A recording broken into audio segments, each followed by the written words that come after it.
going on mga kois? What's going on YouTube? So ngayon, gusto ko muna kayong batiin ng isang happy New Year. So ngayon is 2022 na mga kois. So napakarami nang magbabago muli sa taong ito na parating or sa taong itong dumating mga kois. So wish ko sa inyo mga kois magkaroon kayo ng masaganang buhay ngayon 2022. So ang pinakamahalaga mga kois is manatili tayong malusog at malakas para labanan yung pandemya na nararanasan natin. So ito na mga kois, meron tayong isang unboxing video. So gagawa natin ng unboxing itong Skeleton FX from Babyliss Pro. So ito mga kois, ito yung series na Babyliss Pro Artist, 4 artists. So siya yung 4 artist collection.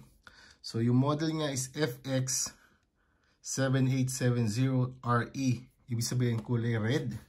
So meron siyang dyan, logo ng Ferrari kasi yun yung nila is Ferrari motor. So tingnan muna natin yung yung box nito mga kois. So ito mga kois, lata to mga kois. So sa likod nito mga kois, makikita natin yung meron siyang 360-degree vision. So yung blade niya naka-expose. So meron siyang 40mm na T-wide blade. So yung runtime niya is 2 hours and charging time niya is 3 hours. So meron siyang 7,200 RPM. May kasama siyang oil and brush. So powered with lithium ion battery.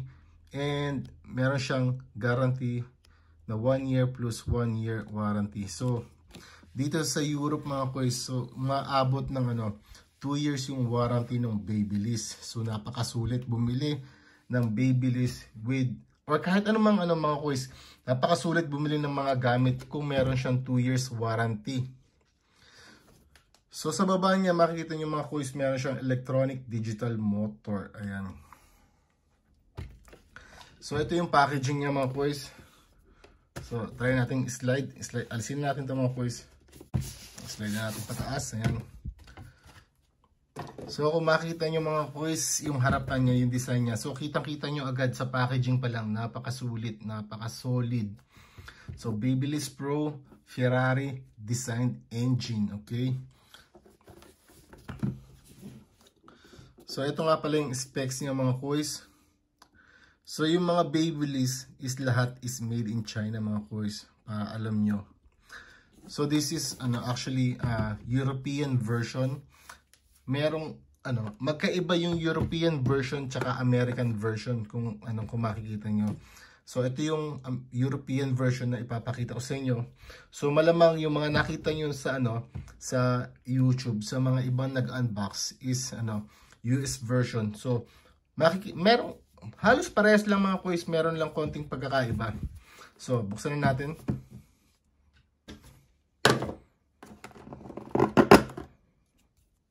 So, eto na mga kois, yung napakaganda, parang Iron Man, parang Ferrari yung dating.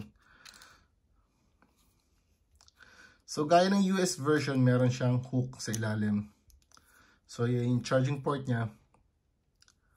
So, yung UK version, yung unang in-unbox ko, kung nasundan nyo yung channel ko, meron din akong in-unbox na Babyliss Pro, pero UK version siya, yung kulay silver. Pero sad to say mga kois na ibenta ko na siya dahil may malalaki pang medyo may pangangailangan tayo mga kois, so kinailangan nating magbenta ng gamit. Kaya ayun, medyo masakit sa kalooban ko, pero kinailangan nating ibenta. So yung size niya parehas lang ng US version. So meron siyang golden yung mga design niya, power, yung logo sa baba. Then ito yung kaibahan ng US version ito yung kaibahan ng European version sa US version. So kung makita nyo, gold FX yung kanyang blade, very standard yung blade niya mga kois. Hindi siya deep tooth, hindi siya graphite. So makita nyo yung logo is Skeleton FX. So yung US version, ang makikita nyo, kasi ang blade ng RedFx na skeleton trimmer is Gold FX kung tutuusin mga kois. Pero ito mga kois, Gold FX so kung tutuusin. Pero sabi ko nga, ang European version, iba yung marketing strategy nila. So ang nilalagay nila dyan is meron siyang naka laser na branding, which is skeleton FX plus yung model number ito yung model number ng blade.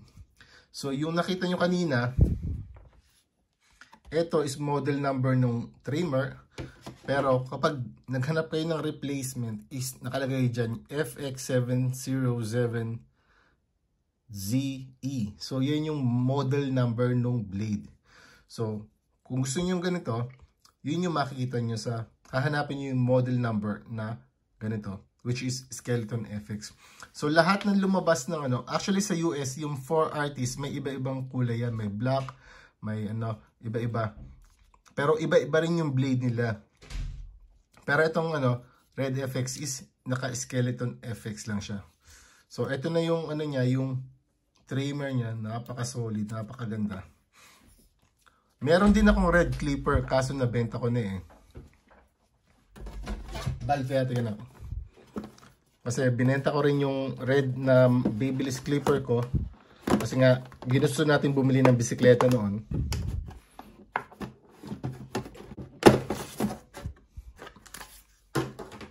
So ito yung mga kasama niya, yung mga documents nung user's manual. Then ito yung accessories niya mga first. So kasama niya yung napakahaba at napaka-solid na charger. So nasa Europe tayo kaya European plug yung ginagamit natin. Tingnan natin kung anong kasama pa. So ito yung accessories na kasama mga boys. So pwede mo siyang, meron kang option na gawing red yung bottom nito.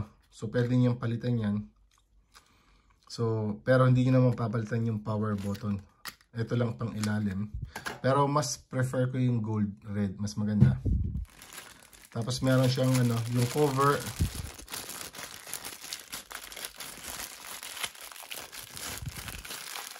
So ito yung cover niya. Meron din siyang extra screwdriver na kasama. May brush. Tapos lubricating oil. At ito malupit mga boys. Ito pang ang maganda sa Babyliss, kasama na yung pang zero gapping tool. Ayan. So hindi man talaga siya pang perfect zero gapping. Ito kasi parang tool lang para pang adjust ng blade. So ang purpose nito mga boys is, so meron siyang screwdriver dito na maliit. Ayan. Aalisin niyo yung screwdriver, kumata niyo yung Allen wrench yan. Ayan. Ito naman yung zero gapping tool. Sa likod niyo ilalagay ng ayan. Okay.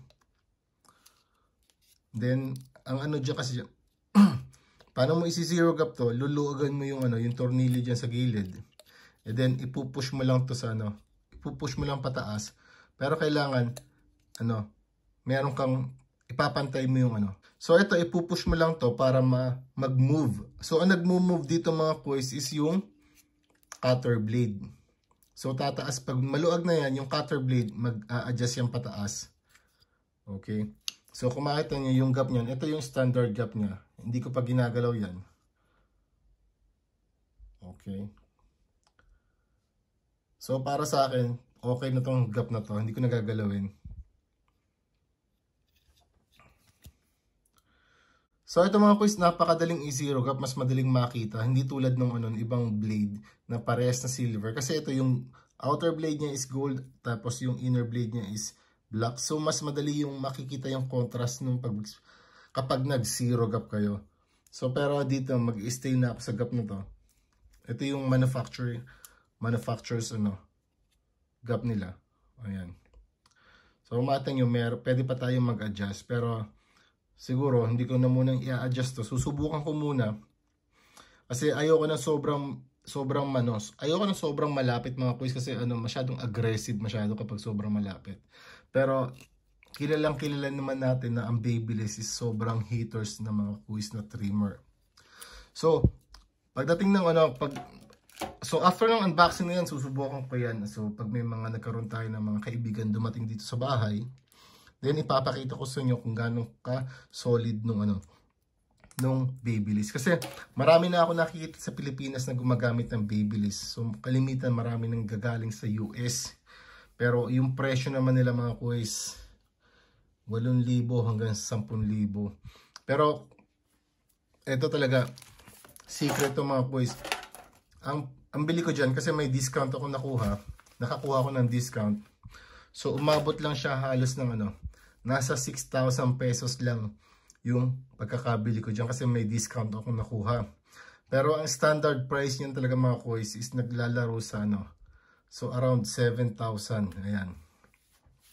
Kasi iba-iba ang presyo sa online mga kuys kung check niyo. So hindi ko na siya ma-compare yung blade niya sa Graphite FX, pero gumawa naman ako ng unboxing ng Graphite FX, Kung gusto niyo makita lang yung Graphite FX na blade, pwede niyo balikan yung mga lumang video ko para makita niyo yung itsura ng graphite. So ayan yung blade niyan mga kuys. So eto mga kuys, etong blade na to, ayan, naka-modify yan. Naka-modify itong trimmer na to. Ito yung KMA 5027 which is Renpo. So naggawa tayo ng modification na ito yung UK version na Babyliss na blade na kinabit natin dito sa Renpo. So tingnan natin yung run test nito. So ito mga kuys, 7,000 RPM yung takbo niya, kaya sobrang solid. Sobrang ganda kabitan nung Babyliss. Ito, makita nyo, i-compare natin yung Babyliss. Ito yung UK version na blade. Ito yung UK version na blade. Ito yung Gold FX na blade. So kung makita nyo, UK version, wala siyang pinagkaiba. Parehas na parehas siya. Standard, yan yung standard Babyliss blade. Pero sobrang hitters din to parehas. Ang UK version lang talaga, wala siyang logo na makikita sa blade. Pero ito, original Babyliss UK version na blade to mga kuys. So yung UK version na body, ibinenta ko na kasama ng Graphite FX. Pero ito natira sa akin. So ikinabit natin ngayon sa KMA 5027 trimmer. So ngayon naman patakbuhin naman natin tong Babyliss na to. So alisin natin yung plastic doon. So ito yung Babyliss naman mga kuys.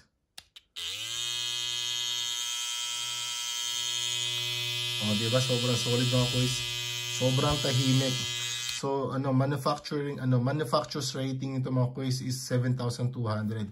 So hindi pa natin nalalagyan ng oil yan. So sprayan natin. Alam niyo mga kuys, hindi na ako halos gumagamit ng oil. Yung clipper side napaka-solid.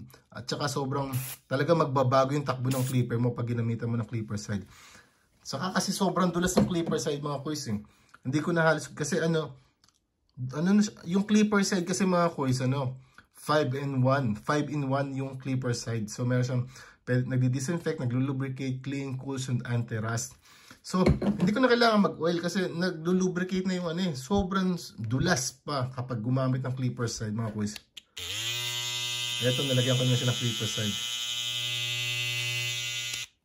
Kumpara natin takbo niya sa dito sa Renpo. 7,000 din yung Renpo yung mga kuys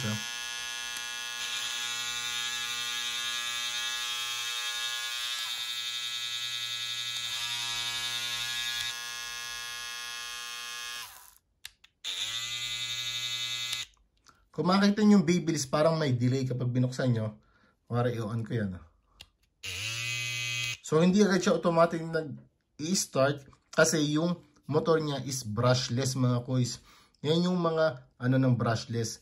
Meron siyang konting delay pero solid. So yun yung mga brushless mga kuys para alam nyo lang. Baka sabihin nyo, minsan minsan siguro pag nakabili kayo, baka magtaka kayo. Bakit ganon? Hindi agad siya nag-i-start kapag tumakbo. Kasi mga kuys, brushless yung motor. Uulitin ko. Ito naman yung rotary.